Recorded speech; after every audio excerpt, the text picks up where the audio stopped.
Olá, seja muito bem-vindo ao Psicologia e Propósito. No episódio de hoje, nós vamos mergulhar em um tema que recebe cada vez mais visibilidade, mas que ainda exige entendimento profundo, responsabilidade e também comprometimento coletivo. A inclusão real de pessoas no transtorno do espectro autista.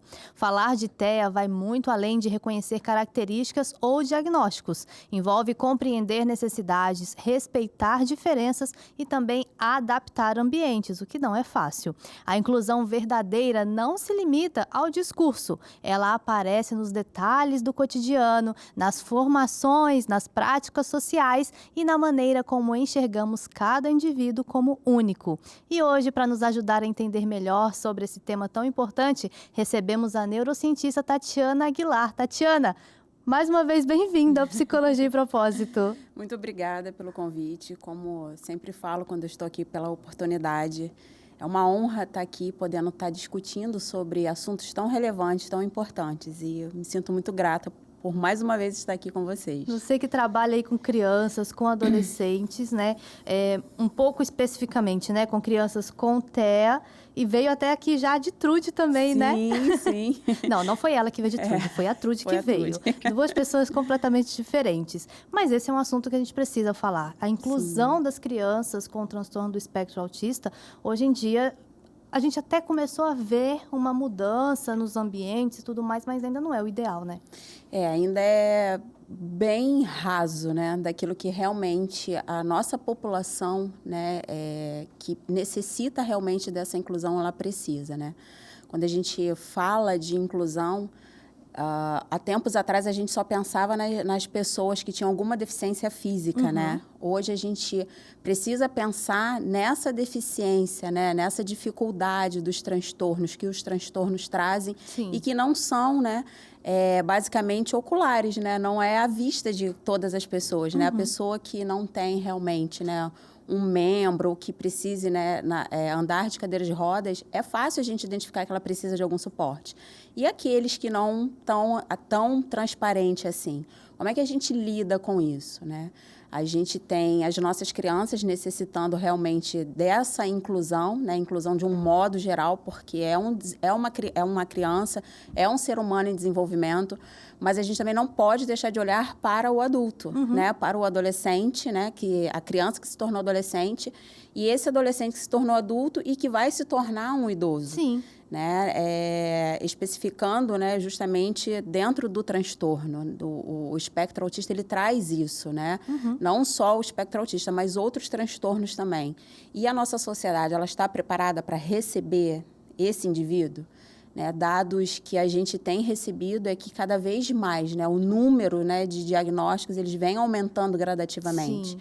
E a gente não está falando, como muitos falam, que é uma epidemia. A gente está falando que hoje a gente tem uma possibilidade de diagnosticar. Então, o aumento desses adultos, né, com diagnósticos, eles também vêm aumentando, né? Eu trato em consultório, realmente, muitos adultos autistas, né? E esse ano, para surpresa, a gente já começou um ano, né? E para surpresa, desde o ano passado, meado do ano passado para agora, eu tenho evidenciado muito, tenho chegado muitos a mim, idosos, E que né, pouco se fala. Que pouco se fala, né? Então, assim, que a família, né, através realmente de alguma, né, de algum despertar, ou por conta de um neto, alguém, né, na família começou a olhar aquele idoso, né, de forma diferente e buscar realmente uma ajuda, uma avaliação. Sim. Que é o que eu costumo falar. A gente não precisa evidenciar, né, os transtornos somente pelo laudo.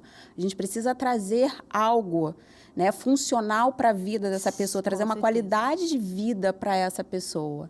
E graças a Deus, né, que hoje a gente tem uma sociedade que está abrindo os olhos. Ela ainda não abriu. Não está perfeita ainda. Mas a gente está tendo esses despertares. Mas de inclusão ainda é pouquíssimo do que a gente ainda tem. A inclusão verdadeira, né? Sim. O que nós necessitamos, a gente ainda tem pouquíssimo, ainda está em passos bem lentos. Será que é porque ainda tem muitos equívocos das pessoas em relação ao autismo? Não sabem de fato ainda o que é e tudo mais? Isso pode dificultar, então, a inclusão dessas pessoas? Pessoas que eu digo no geral, criança, adolescente, adulto e idoso. Sim, equívocos. Hoje a gente fala muito, né? Eu falo muito isso, né? Abertamente. Falo, né? Boto a boca mesmo para falar, por quê? Hoje a gente vive um tempo em que a inclusão, né, os transtornos, ele se tornou rentável. Sim. Então, a gente pega nesse ponto aí e que é um retrocesso, né? Porque se tornou muito lucrativo para muitas, né? Muitas pessoas, muitas instituições, né? E se tratando de autismo, então, que tem que ter aquelas terapias, muita terapia para realmente ser um tratamento efetivo, acaba que é muito lucrativo, realmente. Exato. Então, assim, a gente está dentro de uma perspectiva que a gente tem muita informação, mas pouca informação de qualidade. E isso, de fato. Então, o que é inclusão? As pessoas acham que inclusão é só você ter um cantinho, né, em que você vai estar colocando aquela pessoa ali. E isso, de fato, não é inclusão. Né? Você está colocando uma pessoa cheia de necessidades dentro de um campo minado. Né? E o que você está fazendo para incluir, de fato, essa pessoa? Né? Quando a gente chega nas instituições, eu faço esse trabalho institucional de treinamento, né, de mudar o ambiente, né, proporcionar um ambiente, né, melhor para essa empresa, para essa escola, instituição, enfim, inclusive igrejas também, dentro de ministérios. Então, quando a gente chega para falar de inclusão, a gente precisa, literalmente, o primeiro de tudo, mudar a consciência das pessoas. Porque se não houver essa transformação da mente... vai ser tudo igual. Vai ser tudo igual, né? Se eu não mudar quem está ali de frente, ou a professora, ou a tia da salinha, ou o gestor, né, que está ali dentro daquele ambiente, não mudar essa consciência, a primeira transformação tem que ser na consciência dessas pessoas. Senão toda a proposta de mudança, de realmente de acolher, de incluir esse indivíduo na nossa sociedade, em todas as áreas, em todos os meios, será nula, né? Será falhada. A gente vai ter falhas nisso. Né? E a gente está falando de criança em processo. Hoje a criança precisa de escola. Né? Amanhã essa criança vai precisar de um curso. Exatamente. Depois essa criança vai precisar de uma faculdade, né? Esse jovem, né? E assim durante por diante. Toda essa vida dela, ela vai precisar ser inclusa. Exatamente. Nas coisas. A minha irmã, ela é pedagoga. Já até contei isso daqui em outros episódios. A minha irmã, ela é pedagoga e teve uma vez que eu estava na casa da minha mãe e ela falou assim, eu trabalho em 2 escolas. Ela falou, não, eu tenho que fazer 5 provas. Eu estou apertada, eu tenho que fazer 5 provas. Eu falei, peraí, você tem 2 turmas, por que você tem que fazer 5 provas? Ela, não, essas 5 provas é de uma escola só. Eu falei, mas por que 5 provas, se você só tem uma turma? Ela falou assim, ué, Laísa, porque eu tenho 4 alunos autistas e o restante da turma de típicos, né? Não atípicos. E aí eu falei assim, você vai fazer uma prova diferente para cada um, né? Aí ela falou, exatamente, porque um vai ver esse texto de uma forma, o outro vai ver de outra, o outro prefere mais imagem, o outro não sei o quê, o outro só vai entender desse jeito. E eu falei, poxa, que bacana. Imagina se ela pega uma prova só e dá para todos os alunos que estão aí dentro. Aqueles que são atípicos não vão conseguir realizar a prova. Então, as escolas precisam ter essa consciência também, que tudo vai ser diferente, desde a prova até o ambiente em si, para receber aquela criança ali, porque senão ela não vai se sentir aceita, acolhida naquele ambiente. E não progride, o que é pior, né? Como tem muitos. Eu tive pacientes já, adolescentes, que não sabiam ler nem escrever, já com 13 anos, vindo de escolas particulares. E eu me sinto muito feliz quando eu ouço um relato desse, de saber que tem uma pedagoga, né? Funcional para isso, né? Direcionada para isso, porque o que a gente pensa, né? As instituições, muitas das instituições eu não posso generalizar, porque eu ainda tenho instituições na qual eu ainda consigo chegar para fazer um trabalho bom, transformar aquela instituição, mas existem muitas instituições que a gente bate a porta literalmente na nossa cara. Por quê? Não quer mudar aquilo. Mas se eu tenho uma professora, uma pedagoga como a sua irmã, eu já consigo transformar pelo menos aquela sala de aula. Sabe? Transformar a vida de 4 crianças. crianças. E isso enche o meu coração de borboletas, de alegria, de saber que existem pessoas assim. Porque enquanto o gestor não está querendo saber, e existem muitos, o gestor ele só quer realmente, né, receber daquilo dali e não quer proporcionar algo, né, para aquela criança, para aquele adolescente. Tendo uma professora com esse conceito, com essa mudança de que precisa fazer realmente uma prova, e isso é direito constituído em lei para essa criança, que ela tenha esse direito, né, de estar desenvolvendo. Então, se eu não aprendo que 2 mais 2 é igual a 4 de forma, né, regular, a professora ela precisa ter recursos para ensinar aquela criança, não é deixar ele de lado. Eu tenho pacientes hoje com muitas lacunas pedagógicas, justamente por isso. Porque a escola ela vai pegar na onde o garoto é bom, né? Dá para passar, ela vai empurrando, e no que ele é bom a gente vai levando. Então, hoje a gente tem adolescentes, né, com muitas dificuldades motoras, que isso não é, né, somente adaptado, né, criadas as habilidades no set terapêutico. É dever da escola também. Então, quando eu recebo pais, eu sempre pergunto, você sabe qual é, de fato, o dever de uma escola para com seu filho? Porque muitos pais nem conhecem, né, qual é a função da escola, o dever da escola, né? O que ele tem que proporcionar para os seus filhos em nível de pedagogia, de educação? Seus filhos, eles não serão educados, terão limites. Isso aí é dever de pai e de mãe. Mas, enquanto pedagógico, é dever da escola. Então, está existindo uma lacuna aí. Então, você precisa exigir, fora outras coisas relacionadas à inclusão. Mas, se a gente não tiver esse olhar, realmente a gente não avança. Não tem como. Não tem como. E o futuro vai acabar sendo prejudicado de toda forma. O tempo todo. E como que a gente pode compreender melhor, né, a diversidade que existe dentro do próprio espectro? O autismo não é algo tão antigo. É algo falado um pouco recente, vamos colocar dessa forma. Então, por isso que muita gente ainda não pode falar disso, não sabe dessa diversidade. Tem gente que ainda vê uma criança na rua, às vezes tendo uma crise, e fala com a criança dando birra, e não é dessa forma. Então, como melhorar, né, esse olhar, essa diversidade dentro ali desse mundo novo?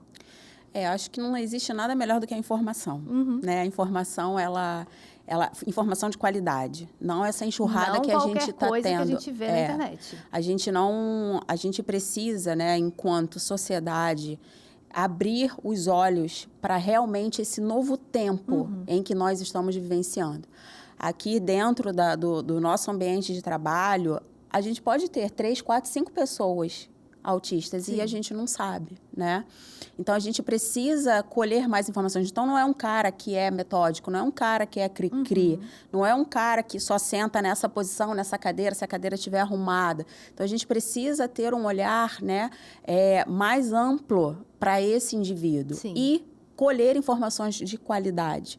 Né? Porque se a gente não tiver informação, que o que falta é exatamente essa informação. São muitas pessoas falando as mesmas coisas o tempo todo, se torna mais do mesmo, não é nada diferente. Ou seja, eu vejo mães, às vezes, eu participo de alguns grupos, né, de internet, e é louco, porque a gente está falando, como você falou, né, é algo em que nós estamos falando novo, mas o autismo já é evidenciado há muitos anos, sempre existiu.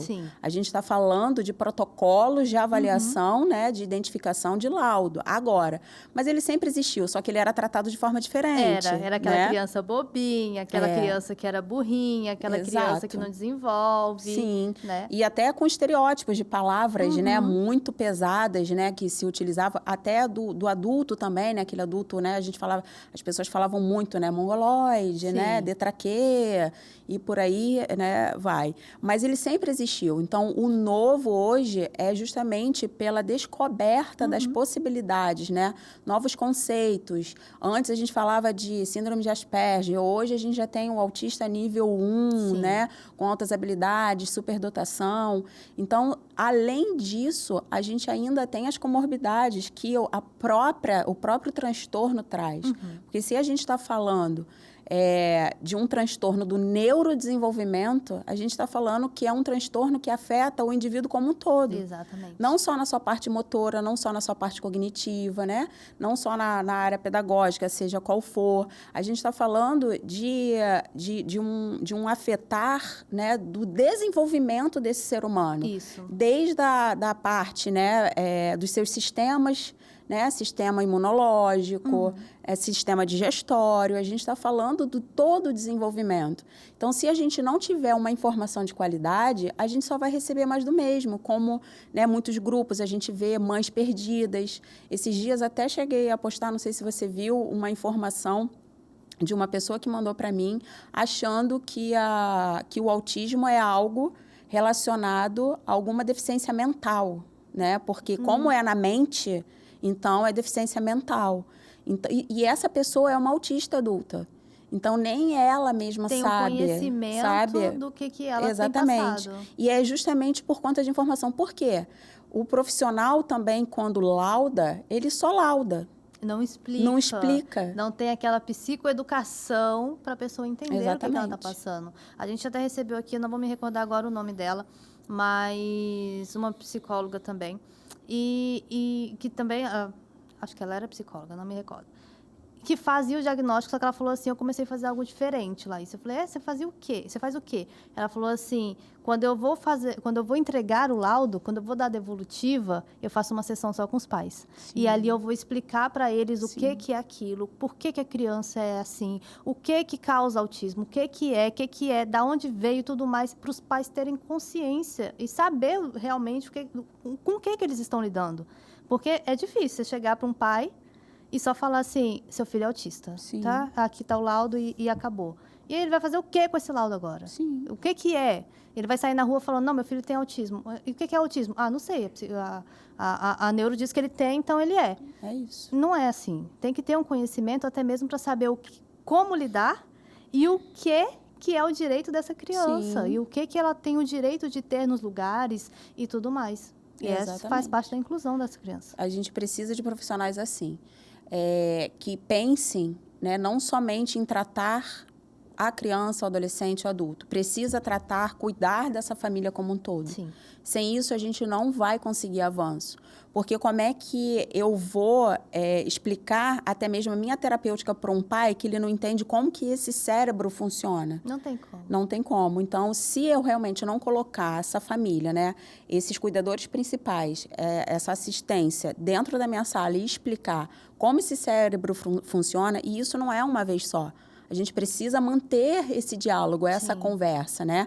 Eu costumo falar para as famílias que eu atendo, que eu não atendo somente a criança, o adolescente ou o adulto. Eu atendo a família, porque eu estou em troca direta com essa família o tempo todo. Sim. Porque essa família ela precisa entender que um mando negativo de uma criança, quando ela não responde a um mando, existe um porquê.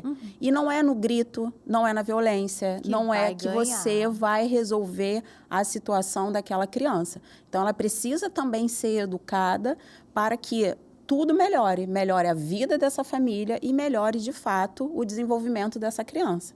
Sem isso, a gente não tem avanço. E eu acho que esse é o primeiro local de inclusão dessa criança, né, Exato. Tatiana? É dentro da família. E para que tenha essa inclusão, a família tem que saber realmente o que está se passando. Até porque, já até eu canso de falar isso, que eu vi uma postagem uma vez no Instagram, os inimigos de cada profissão. Aí fala que o inimigo do psicólogo infantil é a família. Porque, às vezes, tudo que a gente trabalha dentro de consultório, a família, se ela não tiver consciência do que é trabalhado, do que a criança precisa, dos limites que a criança precisa ter e tudo mais, ela vai destruir em casa. Sim. E com a criança autista não é diferente. Não. Eu acho que aumenta até a participação da família. Precisa ter ainda mais a participação da família. Acaba que é o primeiro lugar de inclusão dessa criança dentro de casa. Então, tem que ter essa conscientização. Sim, a gente precisa disso. Eu costumo falar que eles se tornam meus coterapeutas, porque a família que passa 24 horas do dia com aquela criança, né?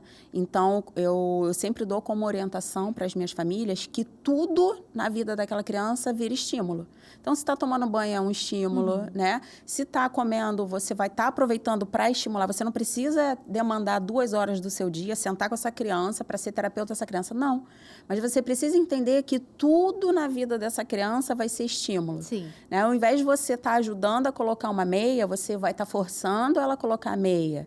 para que ela consiga ter essa habilidade motora, né? Porque o colocar meia ajuda ela a encaixar as caixas em prateleiras, em armários. Isso a gente já está pensando nela adolescente, Sim. nela funcional para estar, né, disputando uma vaga de trabalho. Mas se ela não aprender em criança a colocar uma meia, como é que ela vai abrir uma gaveta, encaixar, abrir um armário, encaixar? Ela não vai conseguir. Sim. Então, a família ela precisa dessa consciência, ela precisa desse treinamento. A gente precisa treinar as famílias para literalmente incluir essa criança. Por quê? Muitas famílias até hoje, elas recebem um laudo, mas elas lidam com essa criança como se essa criança fosse ter a compreensão, fosse ter todo o entendimento e aprender de forma igual que uma criança típica, que um cérebro típico aprende. E não é. Que é o que as nossas maiores dificuldades dentro das escolas, dentro das instituições, é essa. Porque as professoras, a instituição dá as atividades, né, trabalha igual para todo mundo. Então, até mesmo na hora de uma apresentação, né, a apresentação de um trabalho, eu tenho que entender que eu preciso adaptar também uma apresentação de trabalho para um adolescente autista. Talvez porque ele não vai conseguir falar na frente de uma sala inteira Exatamente. com 30 pessoas. Mas eu exijo, as escolas exigem que esse autista, ele tenha o mesmo comportamento, que ele siga literalmente toda a turma. E é quando eu falo com a família, brigo, né? Você tem que ir lá, você precisa fazer valer o direito do seu filho tem direito, seu filho tem um direito de um plano de ensino individualizado, diferente dos demais. Só que qual é a maior dificuldade? Dá trabalho, como a sua irmã. Quem vai querer perder? Não são todos os profissionais, não estou aqui generalizando. Mas quem é o profissional que hoje pode querer perder um dia, renunciar um dia de festa, um dia de praia, seja lá o que for, para fazer 5 provas trabalhosas? Nem todo mundo vai querer. Né? Aí você imagina isso dentro do campo acadêmico de faculdade, de universidade. É onde o sujeito tem 10 matérias. E se ali dentro, no ensino médio, vamos colocar no ensino médio, são adolescentes. Se no ensino médio já é difícil colocar para valer, né? Colocar em prática os direitos de uma pessoa autista, imagine só numa faculdade, que ela vai ter que apresentar um trabalho na frente, um seminário na frente de 70 pessoas. Exatamente. Ninguém vai querer compreender isso. Isso, exatamente. Se tratando de escola, desde a época que eu estava na faculdade, eu ouço dizer, não sei a quantas anda isso, que tinha um projeto de lei que ia ser obrigatório psicólogo dentro de todas as escolas. Pelo menos um psicólogo, coisa mais assim, né? Às vezes a escola tem 500 crianças, um psicólogo só não vai dar conta. Mas falando que deveria ter um psicólogo, papapá. Não sei se isso foi para frente, acredito que não foi, porque não são todas as escolas que têm psicólogos. Mas daí vem a falta de um psicólogo dentro da escola para conseguir entender e falar assim, não, fulaninho não vai apresentar esse trabalho. Não, ciclaninho precisa sim dessa prova diferente, ele não vai fazer a mesma prova que os outros. Alguém para estar ali dentro e cobrar os direitos dessas crianças também e fazer o ambiente se tornar melhor para elas. Exatamente. Hoje a gente até tem os psicólogos dentro das escolas, né? Mas é fazendo um trabalho de desenvolvimento emocional, né? Projeto de vida, né? E etc.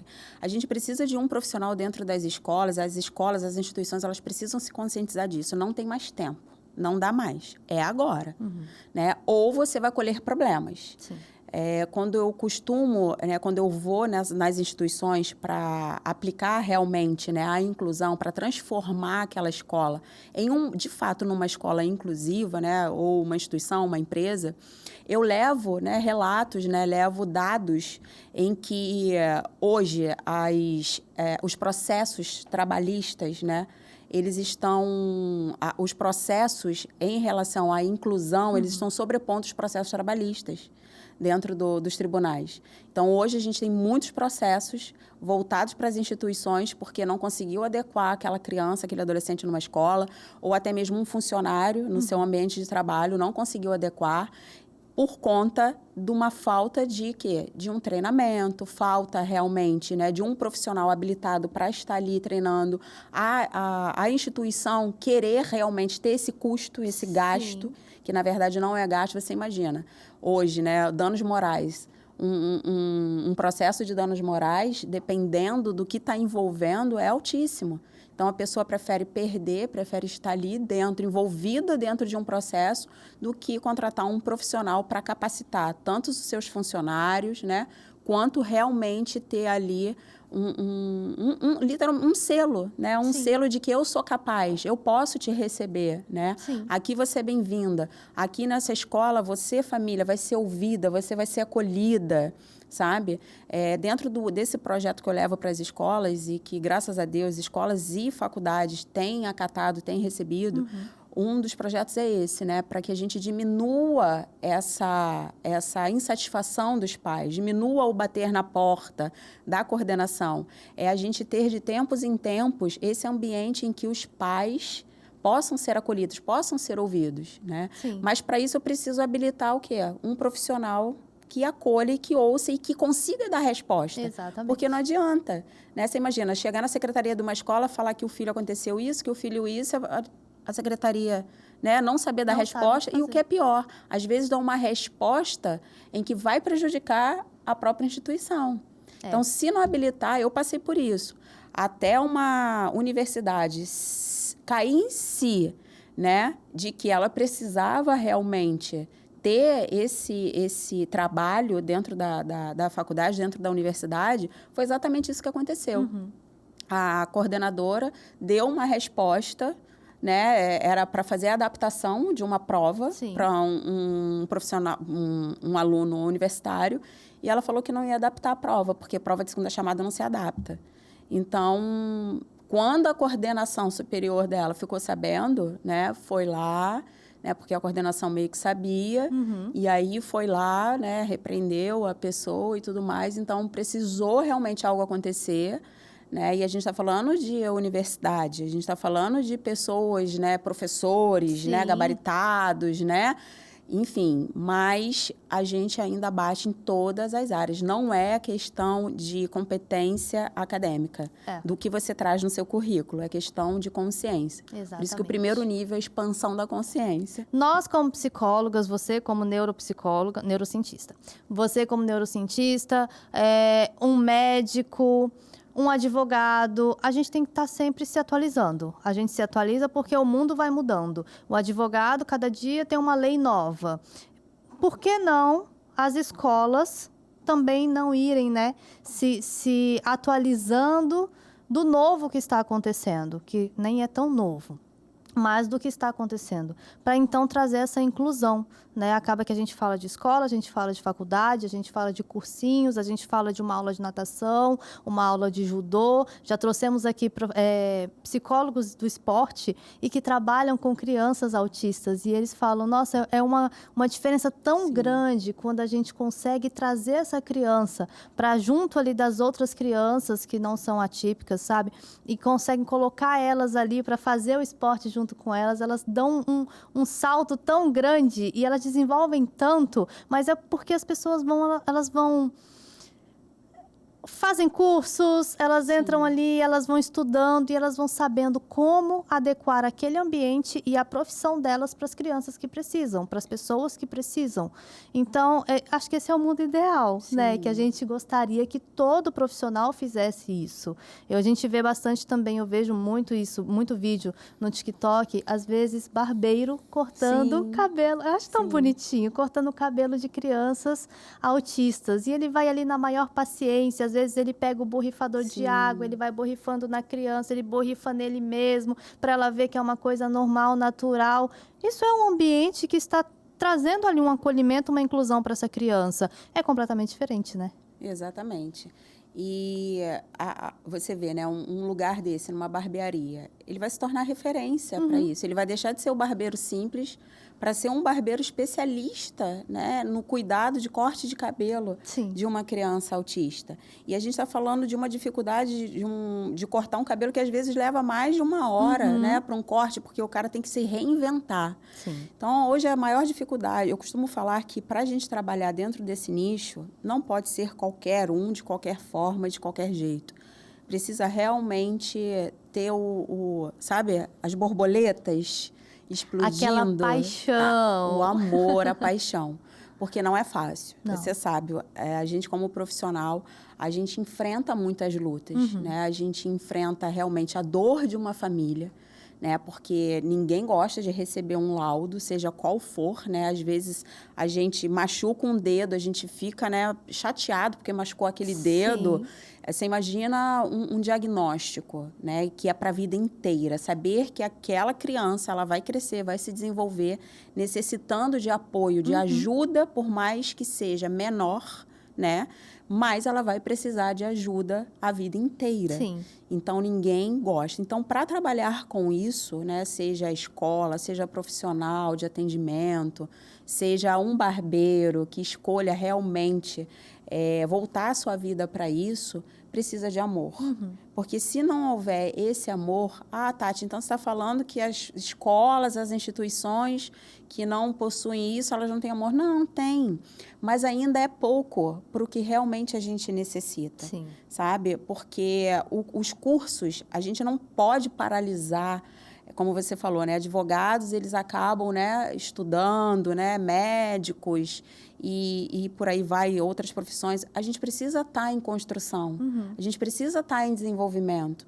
A gente precisa buscar esse conhecimento, porque tudo muda. Tudo. Né? A gente está ainda muito... A gente não tem nada a respeito do que causa o autismo.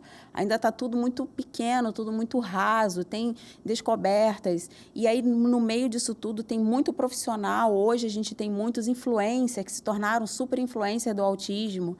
E aí, quando você vê uma postagem de uma pessoa, a pessoa está dando informação que não é uma informação correta, aí enche aquela família de esperança.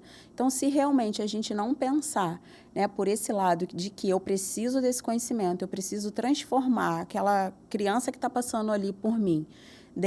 Hoje a gente tem 5 para 1, né? 5 crianças, né? Sim. São autistas para 1. um número Então, você imagina dentro de uma sala de 20, quantas não são autistas? Quantas têm outros transtornos? Exatamente. Né? Que a gente está falando TDAH, só do autismo, mas exatamente. tem o TDAH, tem o TOD, tem outras coisas. Sim, tem a deficiência intelectual, né? E como pegar o gancho para falar que os profissionais da área da saúde, inclusive médicos, eles também precisam se atualizar. Sim. Né? A gente fala muito de nós, né? Terapeutas, que a gente trabalha diretamente com esse público, mas os profissionais da área da saúde também precisam se atualizar, né? Principalmente em transtorno, porque um médico que saiu da faculdade, ele não se atualizou em transtornos. Então, como é que ele vai receber um adulto que é autista com sensibilidade de toque? Como é que ele vai examinar?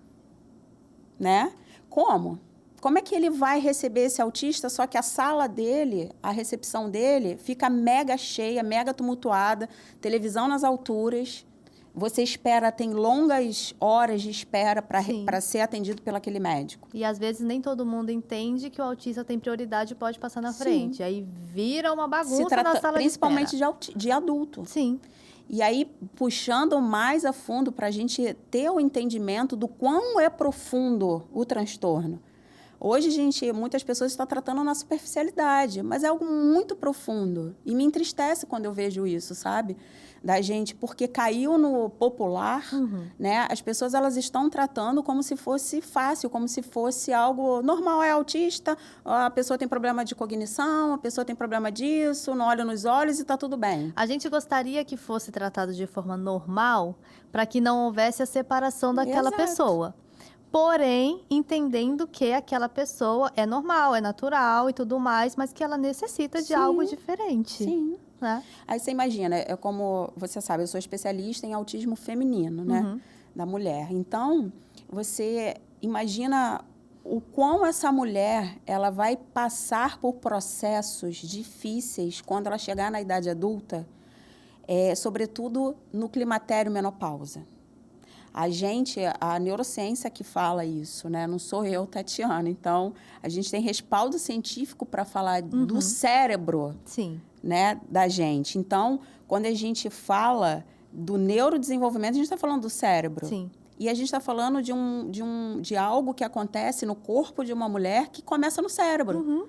Só que em que área que começa? Será que é uma área conjugada onde ela tem também, né, o botãozinho ainda não foi ligado? tá compreendendo como é tudo entrelaçado? Sim. Então, essa mulher, ela vai ter muito mais sintomas. Ela vai sentir muito mais. Entende? Por quê? É no cérebro. É do neurodesenvolvimento. Agora, imagina quando essa mulher não tem um laudo, ela não tem um Exatamente. diagnóstico e ela tá sentindo tudo muito Sim. mais. E ninguém vai entender ela. E aí ela vai para o médico. E ela fala, eu estou sentindo muito. E essa médica também não está preparada para receber essa mulher que sente muito. Porque não, mas espera aí, mas não, todos, né, sentem, mas não é esse exagero todo. E aí, como é que a gente fala? Então, por isso que todas as hoje, se você lida com alguém, se você tem, né, um trabalho de liderança, de gestão, ou um trabalho individual, né, de profissional liberal, você precisa se atualizar sobre transtornos. Sim. Porque a gente não pode hoje fechar os olhos para o que está acontecendo, para o que está, né, vindo para a gente. E existem situações que elas parecem inclusão, mas na verdade elas não são tão efetivas assim. Como é que a gente consegue então diferenciar, né? A gente achar que tá incluindo aquela criança, aquele adolescente, aquele adulto, mas na verdade não está. Como é que a gente diferencia essa inclusão falsa? A gente tem a inclusão, mas é a segregação, né? Isso. Então, ou a gente tem a inclusão dentro de um todo, dentro de todo mundo, né? Mas pedindo que essa pessoa que precisa ser incluída, né? Que ela faça, né? Tenha todas as atividades iguais para os que não são atípicos, né? Então, como é que a gente começa a diferenciar? Você imagina só. Você tem um filho, né, nível 3 de suporte, e que vai para a escola regular. Né? Você está falando de uma criança que tem dificuldades, né, para se alimentar. A gente está falando de uma criança que não fala, não verbal.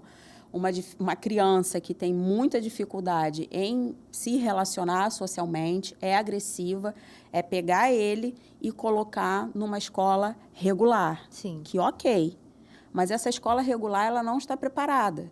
Mas ela diz que ela vai aceitar, que é o caso. Aconteceu isso com um paciente meu, tá? De 4 aninhos. E que a mãe tirou no meio do ano, porque a criança estava indo e aí 20 minutos depois ligavam para casa, vem buscar porque ele não está conseguindo ficar, então a mãe estava pagando, né, à toa. Ou seja, hoje ele já vai fazer 6 anos e ainda não participou de uma escola efetivamente, né, porque as escolas não estão preparadas para um nível desse. Então, como é que a gente vai saber? É, de fato, o seu filho... O que tem? Eu costumo falar sempre isso para as minhas famílias. Você precisa ir na escola e pedir o que você tem de inclusão aí. Como é que a sua escola lida com a inclusão? Fala para mim. Só que a gente bate muito, né, na parede, porque esses pais eles são tão fragilizados, sabe? Eles já estão tão machucados, porque a força deles, sabe, é pouca para eles terem sabe, esse embate, tem a vergonha. E às vezes eles estão tão sobrecarregados que a primeira escola que fala que Exato. aceita, ele fala, vai. Exatamente. Toma. É a sobrecarga. Então, antes de matricular uma criança, vai na escola, procura saber como é que você lida. Vai na porta da escola, como se fosse buscar. Deixa começar as aulas, sabe? Conversa com alguém aqui. Tem mães atípicas aqui. Você tem grupo de mães atípicas. Vocês fazem reunião. Aquilo que você imagina que é ideal, pergunta. Sim. Sabe? Mesmo você não conhecendo. Mas o que você imagina que seria ideal para o seu filho. E as provas? Como é que ele participa das atividades? E se meu filho não quiser tirar foto? Como é que você faz? Você obriga ele a tirar foto? Ou ele tira foto sozinho? Eu tive um paciente que...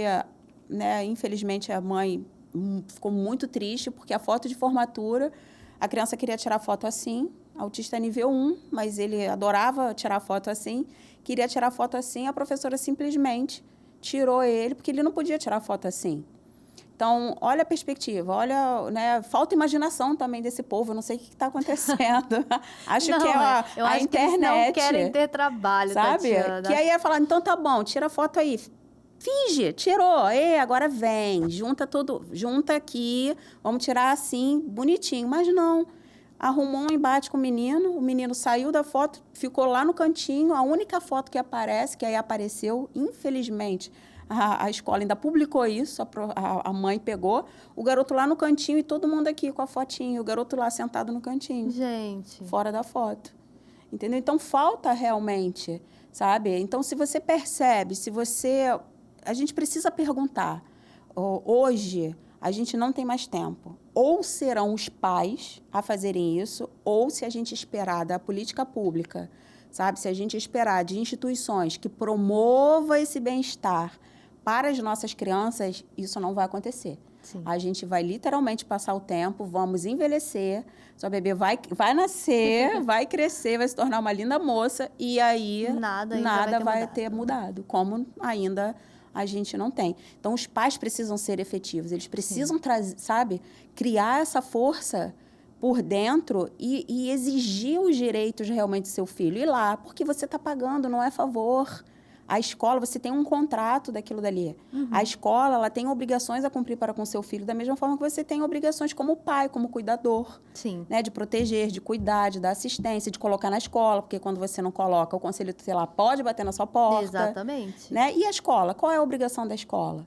Eu já tive mães se desculpando por algo que o filho fez, só que... Peraí, acorda. Seu filho é autista. Seu filho pode agir assim. O que não pode é a escola exigir que ele não haja dessa forma. Sim. O que ela está fazendo para que ele não haja dessa forma? Para incluí-lo, sabe? Então, é complicado. Eu tive um embate na escola da minha filha, na escola da Zoe, e também já trouxe essa situação aqui. Um belo dia, minha filha chegou em casa com os 2 olhos aqui arranhados, quase dentro do olho, bem aqui do ladinho. Filha, o que foi? Não, eu fui buscar ela na escola e ela já me falou assim, a fulaninha me arranhou. E aí a moça que trouxe ela falou pra mim assim, é a fulaninha é autista. Ali que ela pisou na bola comigo, que ela não deveria nem ter me falado, né? Falou assim, a fulaninha é autista. Eu falei, é? Aí eu falei, tudo bem, não falei nada. Fui pra casa, fui conversando com a minha filha. Como é que foi? Ela foi fazer fofinha, que as 8 tem mania de fazer fofinha. Ela foi fazer fofinha em você? Ela falou, foi, mamãe. Ela foi fazer fofinha, mas eu acho que a unha dela não cortou. Falei, é mesmo, filha? Tá bom. Mandei uma mensagem para a coordenação, ninguém me respondeu. No dia seguinte, estou eu lá com uma boa mãe, bati na porta. Não é a minha filha, a criança atípica, era outra criança. Bati na porta, fui falar com a coordenadora, falei, olha só, eu fiquei sabendo que a criança é uma criança atípica. Não sei o quê, a mãe também deixa aqui na escola de 7 da manhã e 7 da noite. Eu falei, que hora essa criança faz uma terapia? Se ela passa o dia inteiro aqui. Eu falei, tudo bem, isso aí não me diz respeito, mas cadê o mediador dessa criança? Ela tem direito. Então, fui eu buscar os direitos de uma criança atípica que não é minha. Porque provavelmente a mãe não pediu, não solicitou isso, sabe? Não falou, eu preciso, é direito dela. Sim. Não tem ainda. Eu falei assim, mas vocês têm que providenciar. Eu entendo e aceito e até exijo que essa criança esteja inserida no meio das outras crianças. Mas a forma como ela demonstra amor, porque foi isso que ela foi fazer com a minha filha, é diferente da forma que uma criança não atípica vai fazer. Ela só queria demonstrar que ela ia... Para completar, ela pegou hiperfoco na minha filha.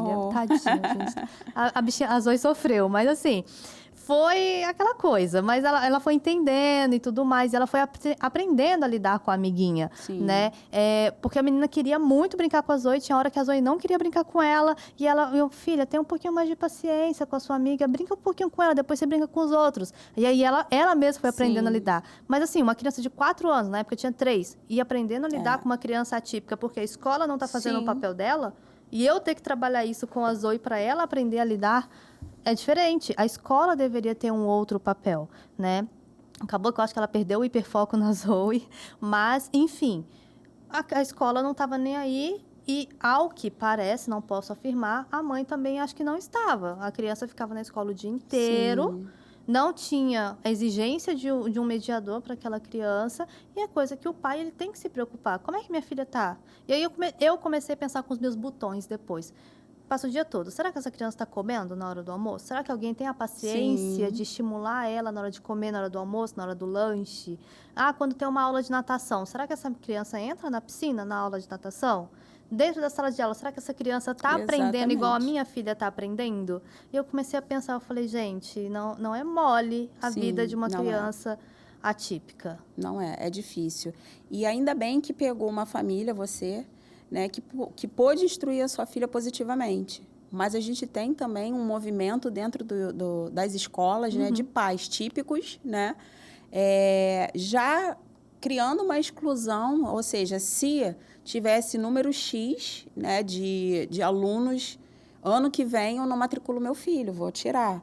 Né? E aí, o problema será que é dessa família que está se negando a fazer o convívio do seu filho típico com o atípico ou da escola que não promove essa integridade? A escola. Né?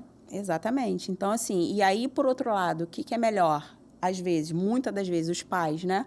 Falam, a criança escuta, né? O que é pior, e aí a criança vai se tornar realmente reativa com qualquer criança realmente que tenha algum transtorno, né? Quando tudo começa, ou seja, a gente vive num looping, né? Sim. A gente vai e volta, e a gente não vê melhoria Daqui a nessa pouco área. vai ser um adulto que dentro do trabalho não vai saber lidar com uma pessoa atípica e por aí vai. Exatamente. E a gente está falando só de escola e tudo mais, mas existem outros ambientes também que não sabem lidar com pessoas atípicas. Vamos colocar aí aeroportos, restaurantes, todos esses lugares públicos que ainda não estão sabendo lidar, né? Alguns cantinhos assim a gente ainda vê. Eu vi um relato de uma mãe falando que ela precisou fazer uma conexão num aeroporto e que tinha um espaço totalmente gratuito para ela levar o filho dela atípico e ficar quantas horas ela precisasse. O local para ele poder comer, para ele poder interagir com todos os estímulos sensoriais que ele precisava, tal, para ele não sentir aquele momento ali de conexão entre um voo e outro. Aí eu fiquei pensando, gente, se todos os aeroportos tivessem isso, seria tão mais simples, seria tão mais prazeroso para as famílias viajarem com crianças atípicas, porque o que a gente vê hoje é relatos de pessoas, de pais que falam assim, ai, é tanto trabalho viajar que eu prefiro ficar em casa. Muitos. Locais, né? Todos os locais, né? Um simples restaurante que você vai, às vezes a quantidade de estímulos, você não tem um lugar, né, destinado em que os pais possam realmente ficar ali sossegado. Eu tiro por mim, eu tenho transtorno do processamento auditivo, né, central. Então, barulho para mim é algo realmente muito incomodativo. Então, tem alguns lugares que eu uso, né, aquele abafadorzinho discreto, mas, por exemplo, um ambiente de academia, para mim é extremamente estressante por conta do barulho. Som alto, barulho de bate-bate. Então, eu tenho que escolher, né, o ambiente, eu tenho que escolher o horário, né, música, sabe? Tipo, hoje, né, eu faço atividade física em um ambiente mais fechado, é um estúdio justamente por isso, né, em que eu possa ter conforto. Sim. Mas você imagina, um adolescente que precisa de uma atividade física e a família não tem como pagar um personal para ir em casa. E ele também nem precisa disso, ele precisa estar em contato com a sociedade. Ele precisa estar em contato com o meio. Como é que esse adolescente ele suporta? Uma criança, como você falou, numa aula de natação, tem algo, né, olha, um horário reservado somente para crianças atípicas, mas não, as pessoas elas querem misturar todo mundo, né, e colocar e vamos seguindo, né, e realmente... Eu vejo assim que pode misturar, mas depois que aquela criança já está inserida naquela atividade, ela já sabe o que vai acontecer, ela já sabe o que esperar de outras crianças dentro daquela atividade. Exato. Aí, beleza. Exatamente. E que precisa essa informação para os pais também, que muitos pais não entendem isso. A ânsia dessa criança pertencer é muito grande para esses pais. Sim. Então, eles acham, né, que a criança tem que participar, custe o que custar. E, às vezes, até mesmo você como profissional, você está explicando para aquele pai vai contra você. Que, opa, não é assim, não se adaptou, né? Vamos de pouquinho em pouquinho. Ah, mas eu pago a aula inteira, como já aconteceu até com os pais e que eu precisei conversar, olha, você paga, foi até no caso de uma natação, você paga mensal, mas presta atenção, seu filho, o cérebro do seu filho, eu sempre falo, o cérebro do seu filho é diferente. Então, você vai precisar ir semanalmente 10 minutos. Isso não quer dizer que vai ser assim a vida toda. Não. Seu filho precisa de adaptação. Daqui a 2 meses, ele vai ficar 1 hora na aula. Mas antes, você precisa de uma adaptação. Ou seja, a gente volta a falar, se não houver essa conscientização, se não houver realmente essa ampliação, sabe, de um olhar mais amplo e não pensar em caixa, né, que eu Sim. costumo falar, dentro da caixa, a gente não vai conseguir bons resultados. E a gente está falando de pais que querem o melhor para os seus filhos, mas que eles são os principais. Sim. A olhar para fora dessa caixa, sabe? Abrir a janela e realmente olhar para fora das necessidades que precisam, que seu filho precisa, da necessidade que você precisa de informação de qualidade para que você possa proporcionar o melhor para o seu filho e exigir o melhor. E ter paciência. Se tratando da Paciência. família, ter paciência. Muita paciência. E eu acho que é paciência dupla, né, Tatiana? Sim. Tanto para lidar com a criança, quanto para lidar com as pessoas que estão de Sim. fora e não entendem as necessidades daquela criança. Sim. Né? Precisa ter essa paciência dupla, porque senão a gente vai viver também batendo boca com os outros na rua. Porque são Exatamente. pessoas que não entendem o que a minha criança está necessitando. Sim. Não só a rua, né? As próprias famílias, né? Os familiares, né? Os parentes, né? Hoje, há pouco tempo, né? Natal e Ano Novo, as famílias vivenciaram muito isso, Exato. né? Então, que muitas famílias se deslocam para ir para casa, né? De parentes. E, naturalmente, aquela criança vai ficar mais agitada, não é o ambiente dele. É um ambiente diferente em que tem mais pessoas, né? E aí, quando você fala com um familiar, a família realmente, às vezes, não entende, né? Sim. Uns entendem, outros não entendem, outros não aceitam. Outros Ainda não querem não entender. querem também. Então, ainda tem a aceitação de aceitar realmente que um neto, que um filho ou que um sobrinho, né, demande tantas necessidades. Então, a gente sempre esbarra nisso daí, infelizmente. E acho que a maior dificuldade são dos mais velhos Sim. de aceitar, né? É. Na minha época Sim, não tinha sim, isso. sim. Na minha época fazia isso e aceitava. Na minha época comia isso. Sim. Né? Hoje as crianças atípicas, a dificuldade delas com a seletividade alimentar é muito grande. Sim. Né? Tem criança, eu vi um relato de uma mãe e quando eu li os comentários eu falei assim, se eu fosse ela eu já tinha saído fora do Instagram, porque eu não ia Sim. aguentar, porque o filho dela estava com muita seletividade alimentar e a única coisa que ela conseguiu fazer ele comer foi salmão. E aí nos comentários, também, olha o que ela foi oferecer. Ofereceu porque quis, não sei o muito quê. julgamento, Gente, né? aí daqui a pouco esse menino saiu do salmão e foi para comer salame. Nossa, como é que vai sobreviver com salame? E a mãe super feliz, porque ele estava comendo. Sim. Daqui a pouco foi hambúrguer do McDonald's. E todo mundo mas também foi oferecer o hambúrguer. Sim. Nossa, na minha época não tinha isso. Não, gente, é uma criança diferente. Sim. E que a mãe já estava ali super feliz que ele estava botando alguma coisa para dentro. Imagina os que não colocam nada, e até a mãe descobrir alguma coisa que essa criança vai comer. E aí chegam os parentes e falam, na minha época não era assim, tinha que comer o que estava no prato. Se está na mesa, tem que comer, obrigado, e acabou. E não é dessa forma. Sim, são muitos julgamentos, né? E a gente, se a gente não vivenciar a história da família com o coração realmente, a gente como profissional, a gente precisa ter, de fato, uma blindagem, Sim. né? Mas não tem como você não olhar para a história de uma família com o seu coração. Olhando para aquilo, tipo, essa história poderia ser a minha, né? Há pouco tempo, agora nas férias, né, dezembro e tal, eu recebi de uma mãe me agradecendo. Muito obrigada, eu consegui passar 10 horas do dia na rua com meu filho. Ele foi para a praia, ele brincou. Falei, nossa, agora não vai dar. Sempre naquela apreensão, né? Não, agora a gente não vai conseguir fazer. Ele ficou na praia, ele fez isso, fez aquilo. Muito obrigada por tudo e etc. E eu sonhava com isso, o menino tem 5 anos. Olha só. Então, assim, para muitos é pouco, sabe? Porque é comum. Né? Uma família que não vivencia isso, é comum você arrastar seu filho, né? Vamos para a praia, depois a gente vai almoçar, depois a gente ainda vai no parque, depois você consegue. Agora, por uma criança atípica, para uma família atípica, isso é extremamente impossível, né? Para muitas, né? Não para todas, mas para muitas. Então, quando a gente vê acontecendo, né? Quando a família realmente, né? Esse pouco, como você falou, da alimentação, que seja um hambúrguer. Eu tive um paciente também que não comia nada.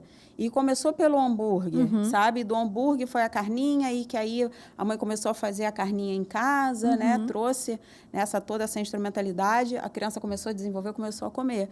Então, a gente realmente, né? Não é só a família que fica feliz, não é só a mãe, né? Nós, profissionais, a gente fica feliz com esses pequenos, né? Esses pequenos avanços.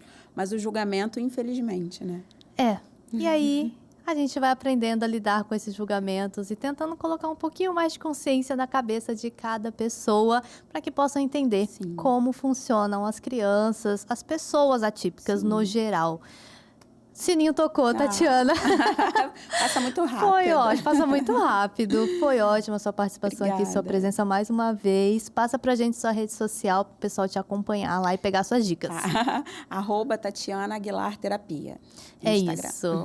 Não deixa de seguir ela lá, pega as dicas que ela dá. Você que é pai atípico, mãe atípica, você que conhece uma criança atípica, entra lá, pega as dicas dela. Tenho certeza que a sua contribuição vai fazer o mundo ser um pouquinho melhor para essas pessoas que são atípicas. Também não deixa de seguir a gente lá no Instagram, no @canal.cjc. E se esse programa foi interessante para você, e eu tenho certeza que foi, lá no YouTube, no canal CJC Oficial, encaminha ele, compartilha para outras pessoas também terem esse conhecimento que você recebeu aqui hoje.